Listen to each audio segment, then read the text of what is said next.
Hey everybody, it's Guy, that KiltedGuy.com, coming at you today from a customer's job. Today we have a customer who has some water damage. It's pretty common. You're going to see that this one is basically your common water damage where the water seeps into the sheetrock. It stays wet long enough that it actually sagged, probably about 1/2 inch. We're going to show you how to repair this the right way and how to match the texture when we come back.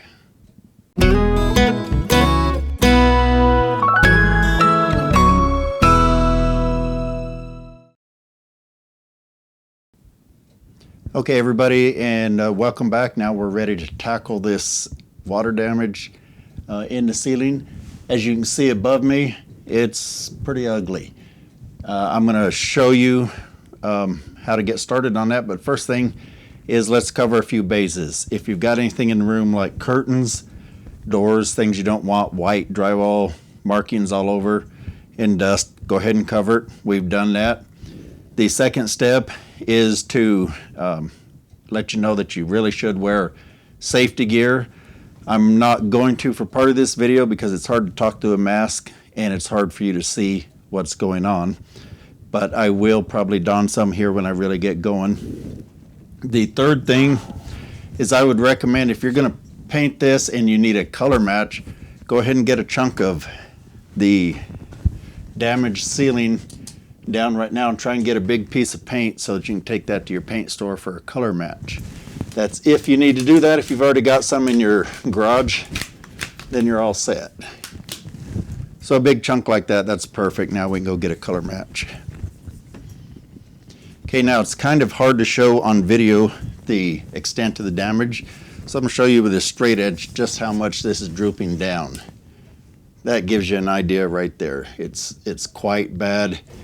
The other, I mean, you can tell by this picture we took of it from below right here. We'll show you a little bit better what it looks like. But there's a couple indications if you got to cut one out. First of all, if it's sagging anywhere near that, that's your first clue. Second of all, you can just poke at it. If you can poke your hand through like that, it's rotten. Or take a pencil or anything. If you find a bad spot in your ceiling and you can poke through it, you're going to have to cut it out. Now, if you can't poke through it and it's not sagging, you can probably repair it just by retaping it. And that would be a different video we're going to cover. So the first step is that you need to figure out where your ceiling joists are so that you know where to cut to. And you can kind of tell by the crack on this one, it's running this way. You can go outside and look at your roof. If the roof is running this way, the peak, then your ceiling joists are running that direction. So you know what to look for. And what I generally do is I try and figure out where the sagging part stops.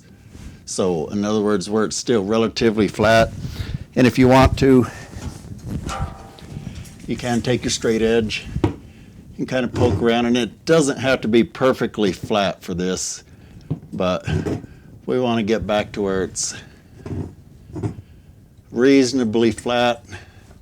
We're going to pull it up a little bit with the technique we do, so we'll call that one edge, and then on the front edge we're looking at,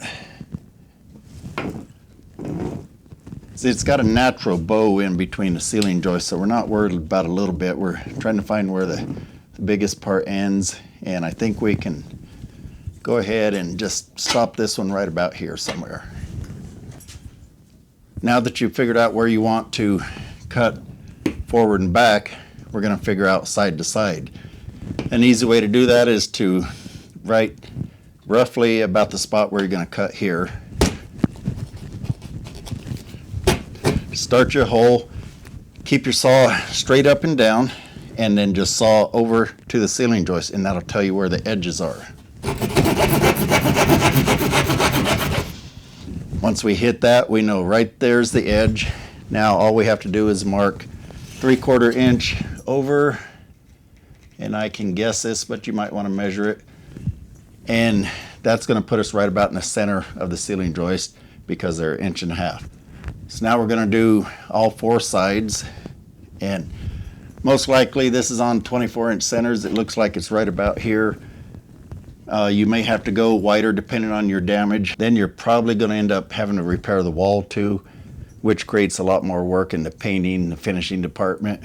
So in this case, I think we're going to have to go a little bit.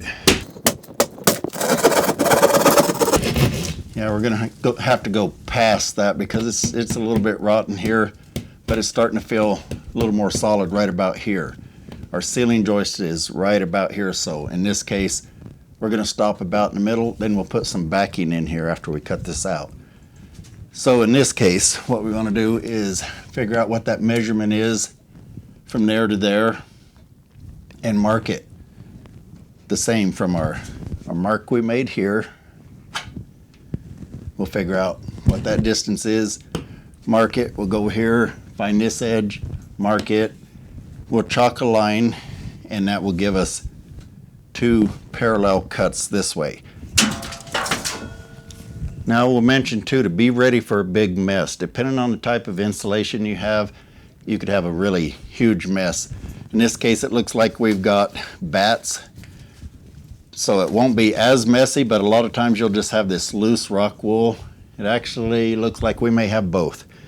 And when we cut this open, all this is going to come down. It is fiberglass. It will make you itch.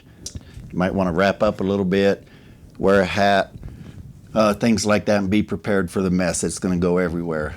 If it's just bats, a lot of times those will either stay in place or they'll come down fairly cleanly.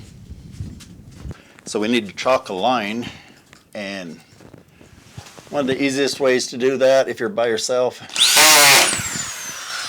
run a screw in or a nail, whatever you have handy.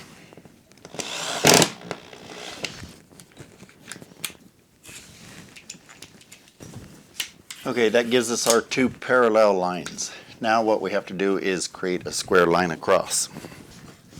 And then just use your framing square to draw across, and you should get it pretty square. It doesn't have to be absolutely perfect here.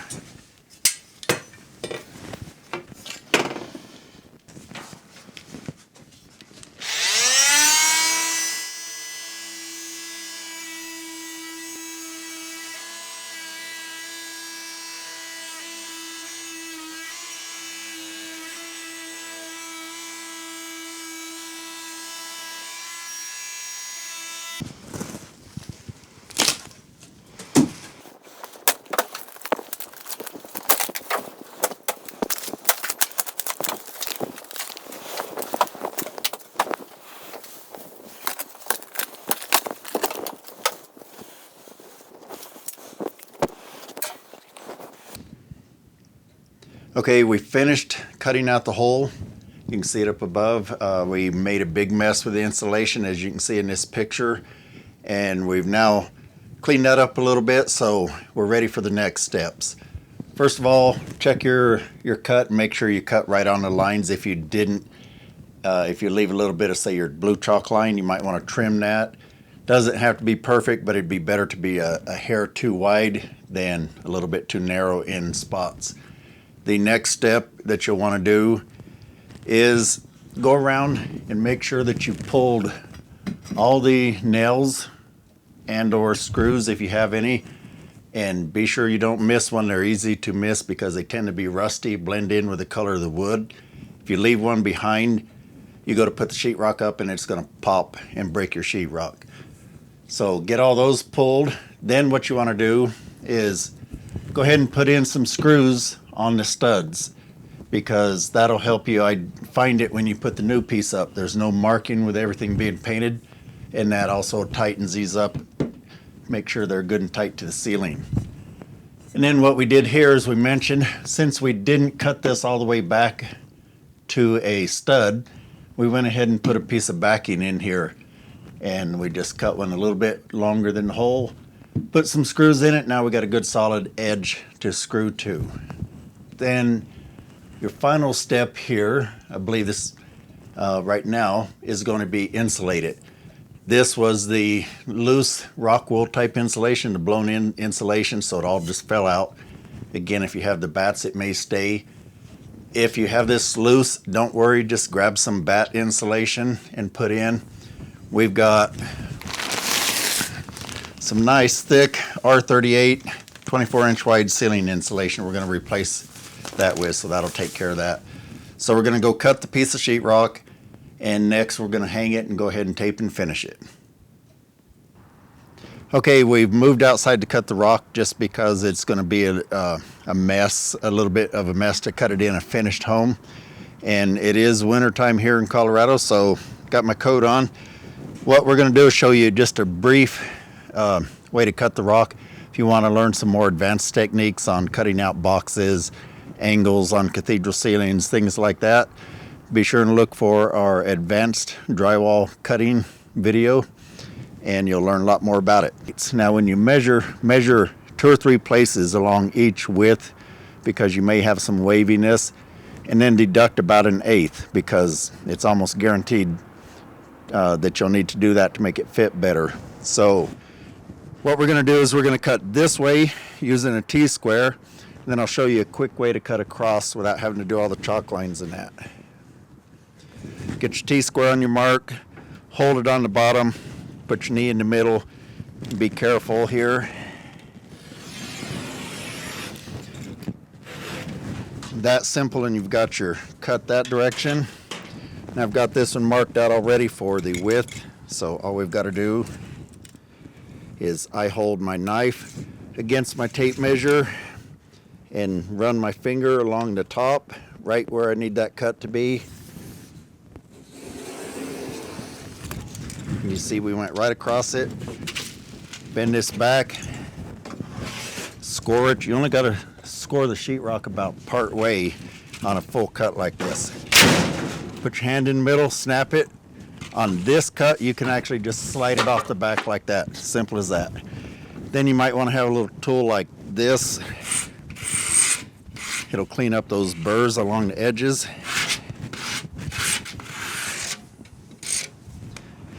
And that's it for right now. We're going to go ahead and go back inside and finish hanging this. Okay, we've got the rock cut. Now all we have to do is go ahead and get it hung up here in the ceiling. And I will tell you that I did bring it in here and trim it a few times, because these kind of cuts usually don't come out perfectly straight, the ceiling one. So now we've got it. We got our little angle cut there. Everything fitting good.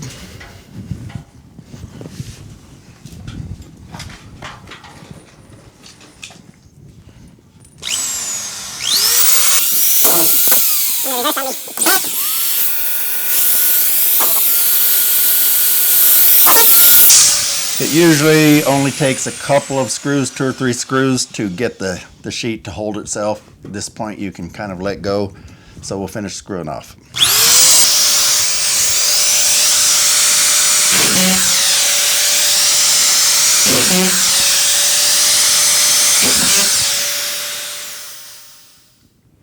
Okay, we got the rock up, and what we did was we went ahead and put our mesh tape on. As you can see here, this is a self-adhesive, I can say that word, self-adhesive mesh tape. It's fiberglass based. It's actually strong when you use it with the right drywall mud.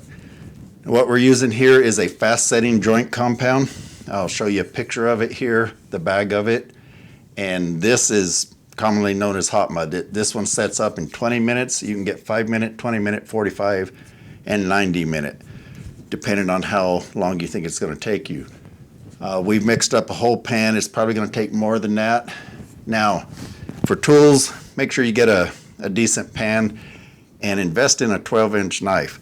I see all these DIY and home shows, and they show you how to do everything with a 6-inch knife. You're not going to get a good job on a big repair like this with a 6-inch knife, no matter how many times you coat it, because we are going to have to coat this all told about 20 to 24 inches wide. And that's partly because there's usually a hump, as you can see with my knife, and we've got to float that out far enough to make that hump disappear. If you only coat it 6 or 8 inches wide, you're going to see it every time.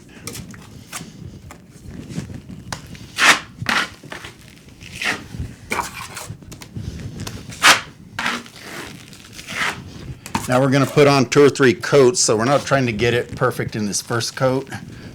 We're just trying to get it the start of leveling things out and getting the coat of mud on the mesh tape.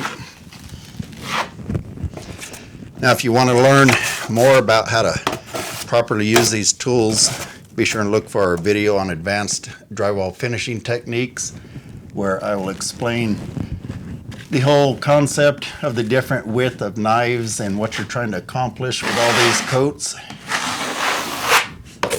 But we basically put it on about 20 inches wide, feathered out like so.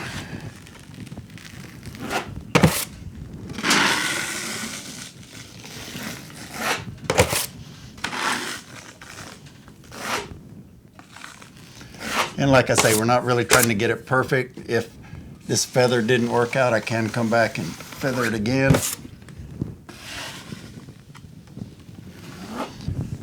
And that's basically all you're trying to do for this whole coat, because we're going to extend the next one a little bit wider, so it's going to cover up these little edges. And like I say, we're going to put about 2 more coats on here, and then it'll be ready to sand and texture. Okay, we've got the first coat of 20-minute fast setting joint compound on here, and it has set up. You can see it looks wet, but it's set up pretty firm.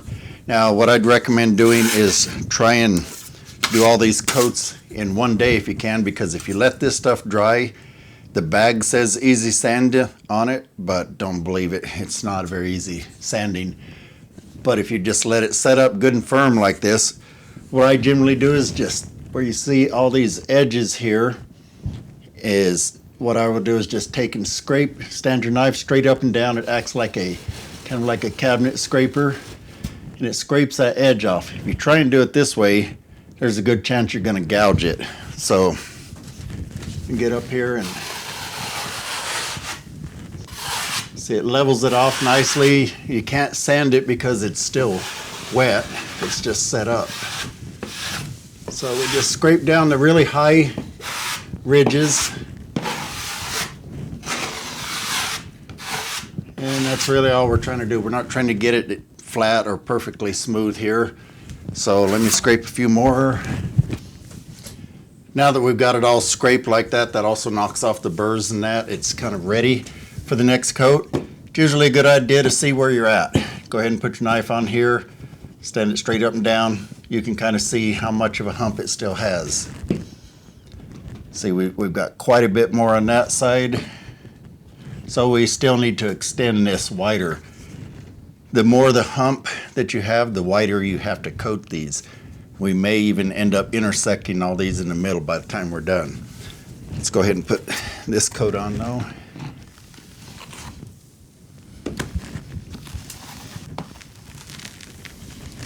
Now we're trying to create this gradual slope like we've talked about before, so we don't want to build up too much thickness in the middle.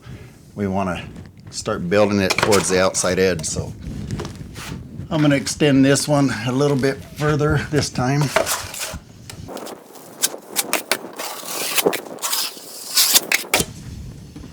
Okay, now when you're coating this, again, we're going to have a video that's going to detail this more. What you're trying to do is lay your knife down fairly close to flat and pull with a decent amount of pressure, and you're trying to take off the majority of what's here in the middle, and less, it's going to be kind of flattening it from here to here. You don't want to take off too much on either side really, so we're just going to try and smooth it out a little bit.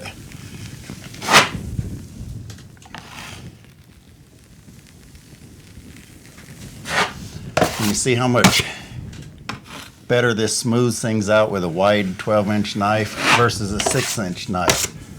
Now we know that the high point is right here, so we could take one pass down the middle. And that's really all you need to do on all of it. Just coat it about like that for this coat, and then we'll move on to the third coat and basically do the same thing. Okay, we're back after that last coat. What we actually did in between that last shot and this one, we ended up just coating these ends. So I went across this way, split it, I went to the other end, went across that way and split it. And that way I didn't interfere with this one. So I came back, plus I didn't have enough mud in my pan with the fast setting hot mud. So we came back and put some 5-minute on and spread it going this way. So now we've got the whole thing coated about where we want, and it's time to go ahead and put the final coat on. This is just going to be a regular all-purpose drywall mud. I don't use the normal all-purpose. In our area, it comes in a bucket with a green label. That stuff is great for taping, but it's really harder to sand and harder to work with, and I think it shrinks more. So I use a product, as you'll see here in the video, called +3. It's a lightweight, easier to sand product, and this is gonna be our final coat. So we're gonna put one heavy or solid coat, not necessarily heavy. Gonna coat the whole thing, let it dry overnight, come back tomorrow, sand it, touch it up, touch it up, and it should be ready to go.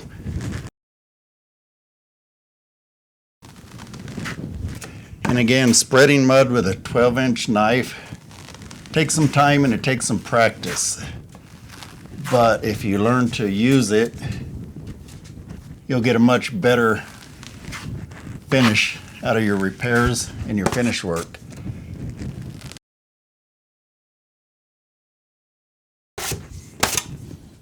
Okay, that's basically all you need to do all the way across. I'm going to go ahead and complete it for you while the video rolls, and we'll speed up this last part so you can see what it looks like all the way through to the end.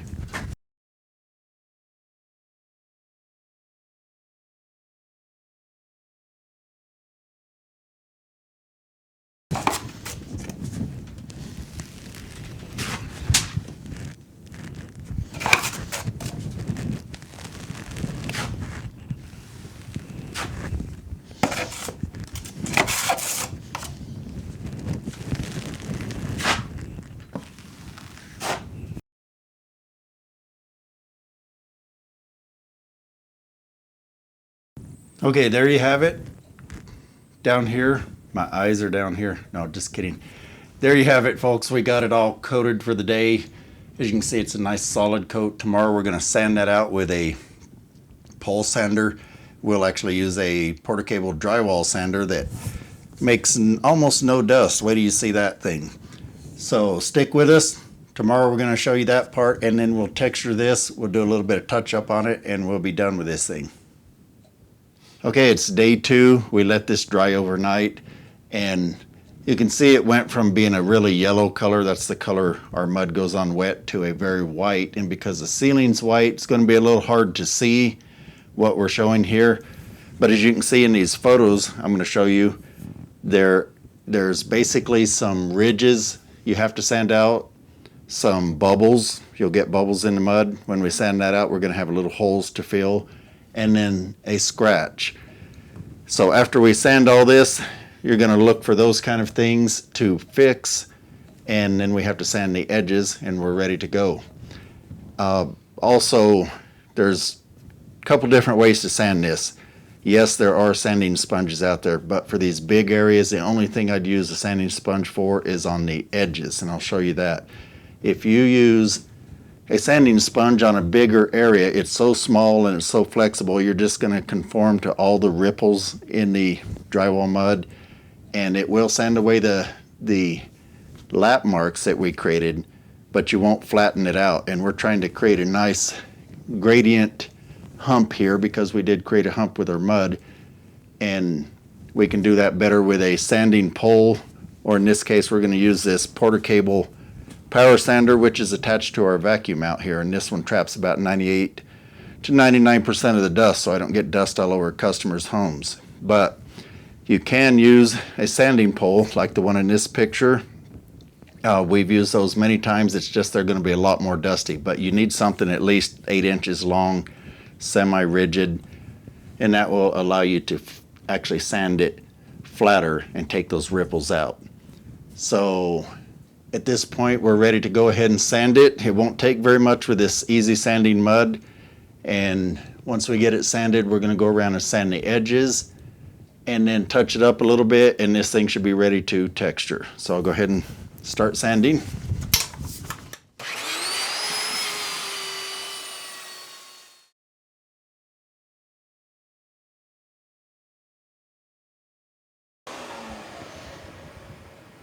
Okay, we got all that sanded okay. As you can see, it doesn't take very long to do we're just kind of leveling it out a little bit. I may actually bring my sand pole in and go around the edges a little bit, because this sander still has a foam under it, and it does give a little bit more than the sand pole, so I didn't get it quite as flat around the edges. We'll do that, and then we'll break out a sanding sponge and go around and hit the edges, because if we leave the edge that's right here, if we leave this edge that's in view here, we're going to show you a close-up of that. That is what will give away your repair. So if you leave that edge, that's what's going to give away your repair, because you're going to have a distinct outline of where you did the repair. So now we're going to get our sanding sponge and our sanding pole and take care of the rest of this for you. Okay, this is a pole sander. Every drywaller knows this one and probably hates it in a way, because it's a very dusty tool. But you can see it's a flat surface, a little bit of foam underneath with an aluminum base, so it's pretty rigid, just has just enough give underneath here to keep from gouging. We've got 80 grit sandpaper on here. You can go finer if you want. This just happens to be what we have on here. It's quicker this way. So all we need to do is sand around the edges. Now when you're running a sand pole, don't run it in a straight line, because that will leave grooves. Always run your sand pole at a slight angle.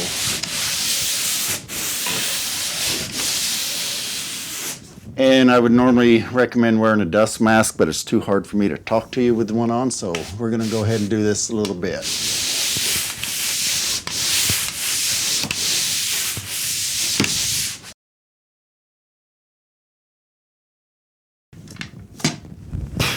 Okay, you can see why we recommend a dust mask and avoid sanding as much as you can. So when you see these shows that kind of show you how to put the mud on heavy and sloppy and just sand it off, there's a reason we don't do that. Okay, now we've got that part sanded. The final step is to break out the sanding sponge. We're going to go up here and show you what we're talking about. You can also use these to smooth out, like those sanding scratches I left there. The texture we're putting on here should hide that. Plus we can do a little bit of a touch-up coat. But you basically are just wanting to angle your sanding sponge so that you're primarily sanding on the outside edge. And by doing that, we're getting rid of that edge I showed you in the picture. Once you do that and touch up these final scratches and little defects that are left, this thing's ready to texture, and we'll do that next. Okay, we've got everything final sanded, touched up. We've masked off what we need to. Now we're ready to texture. And as you can see in this picture right here, the texture that's on this ceiling is, I don't know if you can tell it, but it is a rolled on texture. Now this could be the result of a lot of heavy paint and paint stipple, but it looks a little too heavy for me. So if we don't put a texture on here with our drywall mud, it's going to be much smoother than the rest of it. So we're actually going to roll a texture on with some very thin drywall mud. So for this, we just need a fairly short nap roller, and I would recommend a extension pole. These adjustable ones are great. You'll get a better job and work yourself a lot less than just doing it with just the handle alone. And then what we've done is taken some ordinary drywall mud that we used to coat this, and we thinned it way down, and you'll see here it's now pourable. So that gives you an idea of the viscosity of it. It's not quite runny like water. It's about like paint, basically. Now, depending on how thick you want to put it on here, you may want thicker texture or a longer nap. Either will give you a heavier texture. This one's a pretty fine one, so we're going to experiment. It's possible we may have to adjust it a little bit because every one of these is different. So we'll get a good load of mud on here. Now, because this is mud and it's not paint, it's going to drip a lot more than paint. Paint is made to not drip as much, especially ceiling paint. So just be aware of that.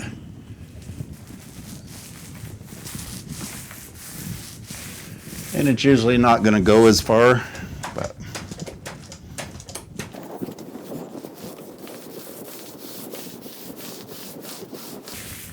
just roll it out nice and even. You want to not leave anything like an obvious line. I'll demonstrate that. It's not very hard to end up with a line kind of like that one where I exaggerated. And that's usually from uneven pressure on your roller, putting too much on one side, or you're putting it on too heavy, in which case you just come back and lightly roll over it, and that will pick up that edge and smooth it out. Now, we'll go ahead and roll this. We'll probably speed this up for you and show you what it's going to look like when we're done. Now, it is going to be a little bit different color, of course, because this will dry white. And then we do still have to prime and paint this.